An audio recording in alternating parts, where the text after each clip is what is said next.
I have a feeling this is going to be a long one. Alright.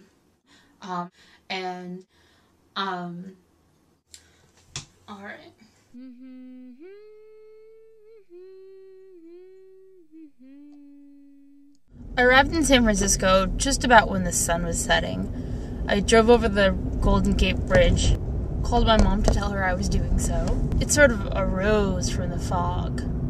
I paid a toll and drove around San Francisco until I found a hotel that said it had Wi-Fi, and I parked outside and I opened up my laptop in my car and stole some Wi-Fi. I was looking for a place to stay in San Francisco on couchsurfing, but no one ever got back to me. I still had some hope that at the last minute maybe somebody had contacted me, but no luck. After I confirmed that indeed I would be sleeping in my car in this city, I drove until I found a place that looked like I could park overnight and there wouldn't be too many people around to gawk at me. And I parked my car and I got out my sleeping bag and I pulled it up over myself and I went to sleep. The next morning I brought my laptop and walked up to the Haight-Ashbury district. I found a cafe with Wi-Fi and bought a cheese Danish and a beverage and sat for a long time and used the internet and just sort of relaxed. I used their bathroom to brush my teeth and wash my face and put on some makeup and look like I didn't sleep in my car. I walked around a lot that day. It was the 4th of July, so I figured there must be something going on. I went to a bookshop in the Haight and I looked for San Francisco guides.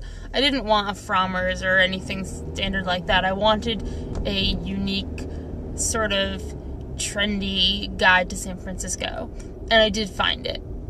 In addition to contacting lots of people on couchsurfing, I also had posted something on a San Francisco board, and I thought that maybe somebody would contact me and let me know something that was going on, maybe with the different couchsurfers in the area for the 4th of July, but no one did. So, to try to figure out what's going on in the city, I picked up their equivalent of the Metroland, their alternative news weekly, and looked in the events section, and it turned out that there were going to be fireworks that evening on one of the piers. I went in Amoeba Records, which I believe is in an old bowling alley, and I bought the new St. Vincent record, along with the new Regina Spektor CD for my mom, and a Devendra Banhart CD for myself. I walked around and explored, and sometime in the evening I started heading towards the Fisherman's Wharf. My little San Francisco guide said the Musée Mécanique was an amazing thing to check out and it was free, so I stopped there first.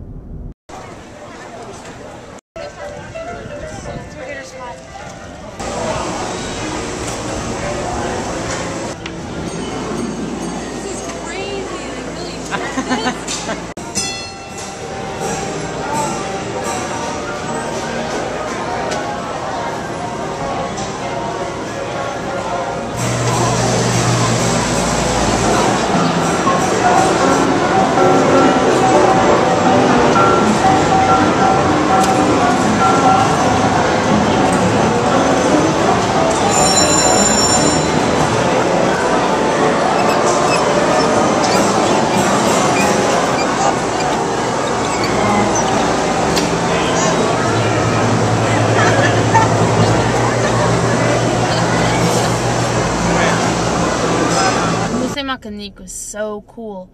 If you ever are in San Francisco, you've got to check it out. I got to check out what the belly dancer does on her day off,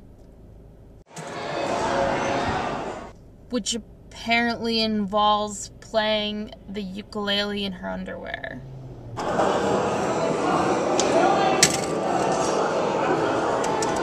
After that was over, I went and got some New England clam chowder and a bread bowl and sat on a grass island with a whole crowd of other people. There seemed to be a sort of street fair happening along with what would be fireworks.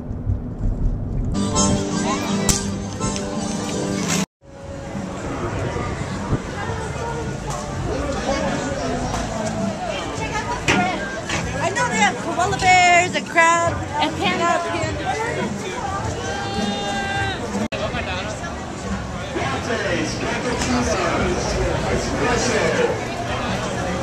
And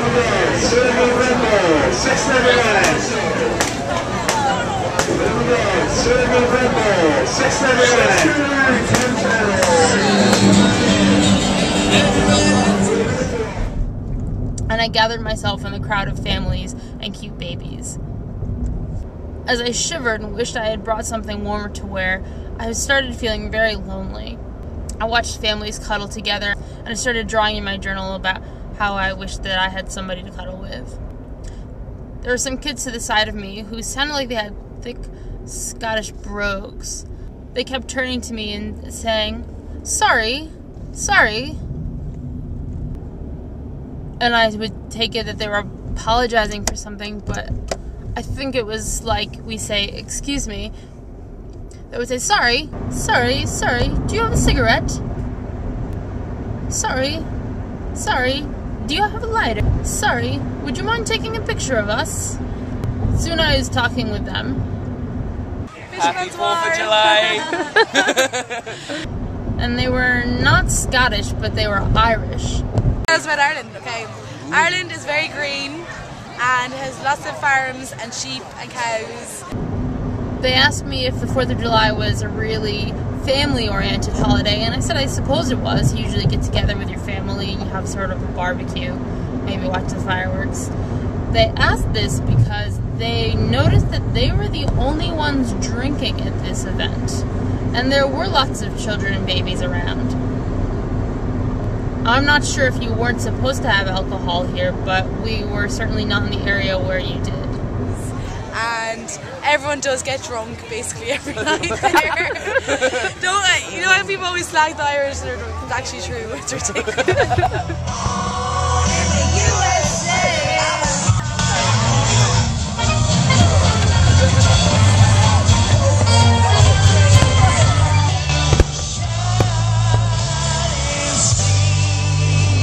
Afterwards, I walked back in the direction of my car, stopping here and there to check out neat things.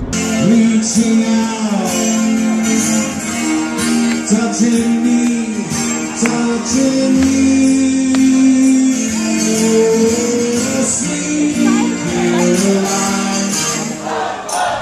I got in my sleeping bag and went to sleep.